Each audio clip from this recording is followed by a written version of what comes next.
8h14, en ce lundi, on va jaser avec l'équipe des bons conseils. On a Bernard Paquette avec nous. Salut Bernard! Hello, bon matin. Bon, il arrive sous le soleil et il nous dit, on va parler des trucs, on va parler de police d'assurance, mais on va parler des petites choses qu'on peut peut-être oublier, qui font en sorte qu'on pourrait peut-être reviser notre police d'assurance. Exact. Pour être certain que ça soit correct, dans le fond.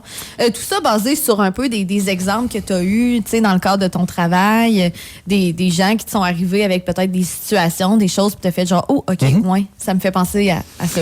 Ben, tu sais, de ce temps-ci, je rencontre quand même beaucoup de ma clientèle, puis il n'y a pas toujours des demandes nécessairement du client, c'est des mises à jour. Puis, tu sais, durant les mises à jour, ben nous, on réexplique un peu les contrats. On fait le tour de la situation financière des clients.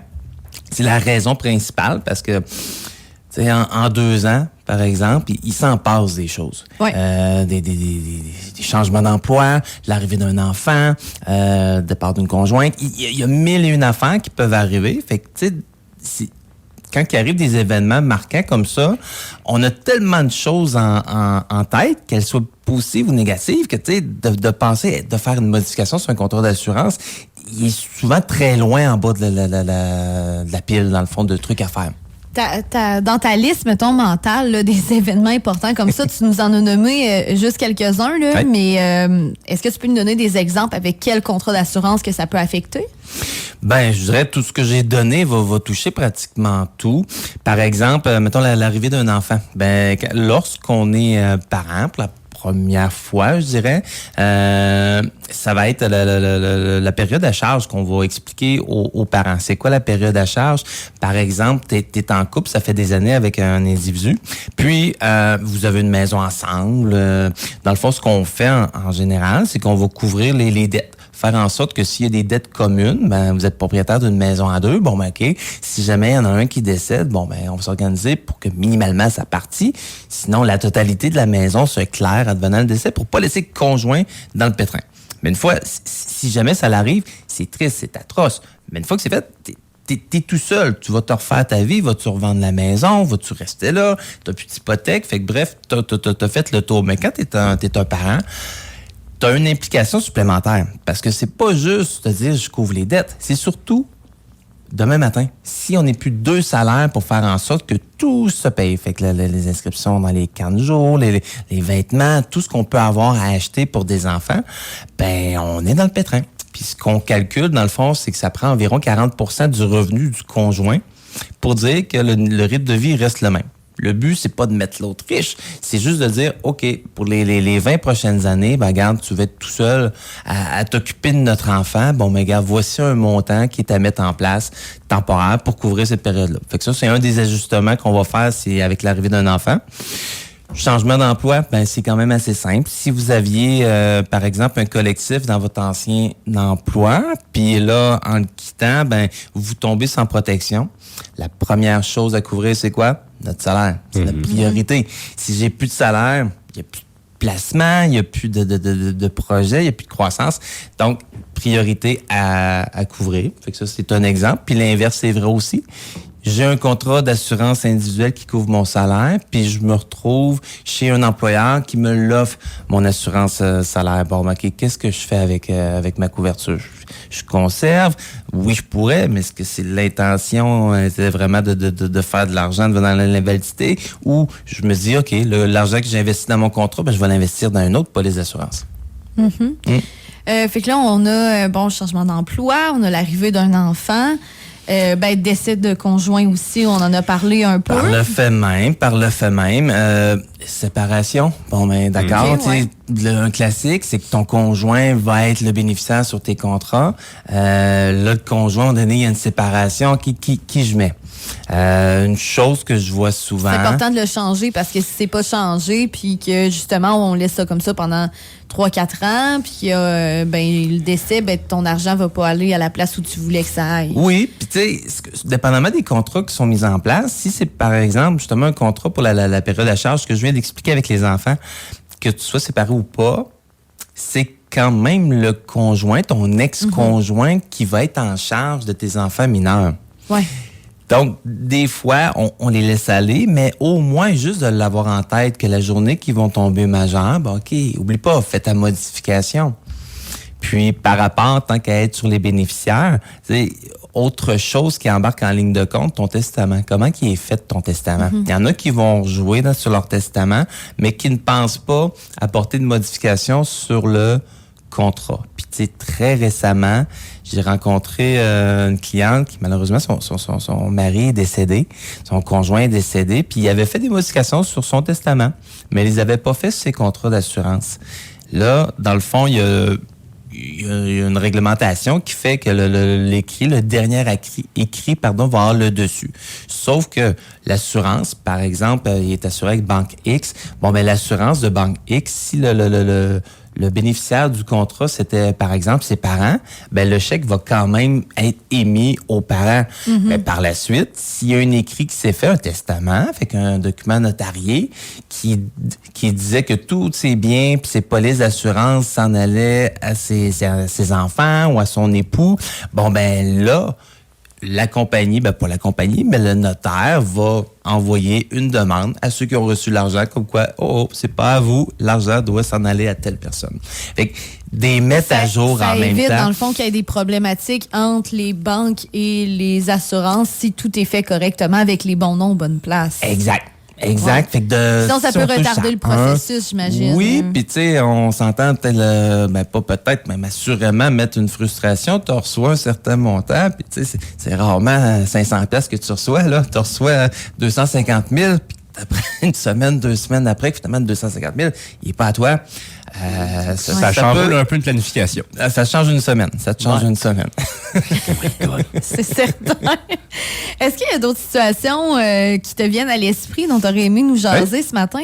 Ben, dans le fond, deux situations pratiquement identiques. Là. Je fais le tour des protections avec les clients. Puis, ils ont des contrats d'invalidité. Fait que d'assurance, que ce soit invalidité crédit ou invalidité salaire. Puis, je leur apprends, les deux, que sur leur contrat, il y a une clause que, tu sais, il y a toujours un délai de carence, fait qu'il est l'attente avant qu'on puisse commencer à réclamer. Puis, dépendamment des contrats, ça peut être dès le premier jour, puis ça peut se rendre jusqu'à 120e journée, dans le fond, de délai de carence. Bon, ben, je leur apprends les deux qu'ils ont une clause de hospitalisation. Fait qu'après 18 heures d'hospitalisation, dans le fond, le délai de carence tombe nul, fait que je suis payé dès la première journée, ou si j'ai une chirurgie d'un jour. Donc, si je me fais planifier une chirurgie pour peu importe quoi, là, tant que c'est pas quelque chose d'esthétique, par contre, là, mais que ce soit dû à une maladie ou une blessure, j'ai une chirurgie, bon, mais dès la première journée, je vais être payé. J'y ai appris, puis c'était tout banal, dans le fond, qu'il n'y avait pas vraiment d'importance, mais elle s'en souvenait pas du tout de se l'avoir fait dire. Puis, l'autre personne, ben, est un peu déçue, parce que dans l'année, c'est arrivé. Fait qu'il y avait une chirurgie d'un jour, puis il avait été absent pas si longtemps que ça, tu sais, quelques jours, mais quand même, dans ces genres de contrats-là, c'est pas comme une assurance véhicule que tu dis tout le temps, bon, OK, quand même coûte ma franchise. Est-ce que ça vaut la peine de faire réparer mon éclat de verre dans mon dash? Ça va me coûter, j'ai une franchise de 500$ sur un pare-brise qui me coûte à peu près ça. Bon, OK, je le fais pas. Mais un contrat d'assurance invalidité, pas la même affaire. Si tu peux réclamer, tu réclames. Ton contrat n'augmentera pas à cause que tu fais une réclamation, ce qui est le cas dans les assurances véhicules. OK. Fait que dans le fond, ça vaut la peine de réclamer. Ça vaut la peine. La franchise est quand même assez... Il n'y a pas de franchise là-dessus. Il n'y en a pas de franchise. Fait que tu sais, rendu là, tu as la même paperasse à faire que tu réclames pour une semaine de ton mois versus tu réclames pendant 3 ans. Mais quand même, ça vaut la peine de le faire. On prend le contrat pour cette raison-là. Mais ça c'est le genre de truc que tu t'achètes le contrat pour ça. Fait que c'est comme des plus qui viennent te teaser puis dire, hey, oui, c'est bon, je le prends. Mais après quelques semaines, puis j'ai quasiment envie de dire jours, on les oublie, ces détails-là, là. OK, je me rappelle, c'est telle personne qui m'assure. Ça me coûte tant. C'est à peu près les détails que je me souviens. Mais j'avais-tu une assurance fracture sur mon contrat? Est-ce que j'avais justement les clauses d'hospitalisation, chirurgie d'un jour qui font en sorte que je peux changer mon délai de carence? Ou même le fameux délai de carence. Ça se peut que lorsque je l'ai pris, j'étais justement salarié, puis que moi, attendre 3 mois ou même 120 jours, c'est la période d'assurance emploi, ça faisait mon affaire. Mais là, je suis rendu travailleur autonome. Je suis capable de me passer pendant 3-4 mois de ma paye, puis le droit à l'assurance emploi. Oh, ça se peut que je trouve ça long pas mal 120 jours, puis que je veux le réduire à 30, par exemple. Moi, j'ai une question pour l'assurance automobile, parce qu'on parle de plein d'affaires de même. Tu vas peut-être pouvoir me répondre aussi. Dans l'assurance auto, là, si c'est quelqu'un d'autre qui conduit notre véhicule puis il y a un accident avec, il paye. J'aimerais ça beaucoup te le dire, mais en même temps, c'est pas les trucs que je non, pas mais je sais pas générale. Pourquoi. C'est parce que je me suis dit, tu sais, l'arrivée d'un enfant, l'enfant est rendu à genre 15-16 ans, conduit ton char, il se pratique, puis là, il se plante à quelque part dans un parking. Tu dois les ajouter, dans le fond, comme deuxième conducteur sur tes véhicules. Ça, c'est mais même chose à une séparation. Il faut aussi penser à enlever le nom de l'autre personne sur le véhicule si elle le prend plus. Aussi. Oui, assurément. Ouais. Appelez-moi pas pour ça, j'en fais pas. Non. pas ce détail-là. Pas ce détail-là. Non, mais c'était juste une question comme ça parce qu'on parle de toutes les assurances, tu sais. Mais faire le tour de ces contrats puis de se faire réexpliquer, c'est jamais perdu. On justifie la raison, OK, ce contrat-là, il a été vendu il y a 10 ans. Là. Ça se peut qu'il ait plus sa raison d'être. Puis, tu sais, on en a parlé dans les dernières semaines sur les contrats d'assurance vie temporaire. Il y a une clause de transformation qu'on peut le transformer en produit permanent. Puis ça, c'est quelque chose qui arrive éventuellement. T'es jeune, t'as plein de projets, t'as plein de choses à payer, t'as pas les moyens de prendre un contrat puis d'investir 200-300$ dans ton contrat.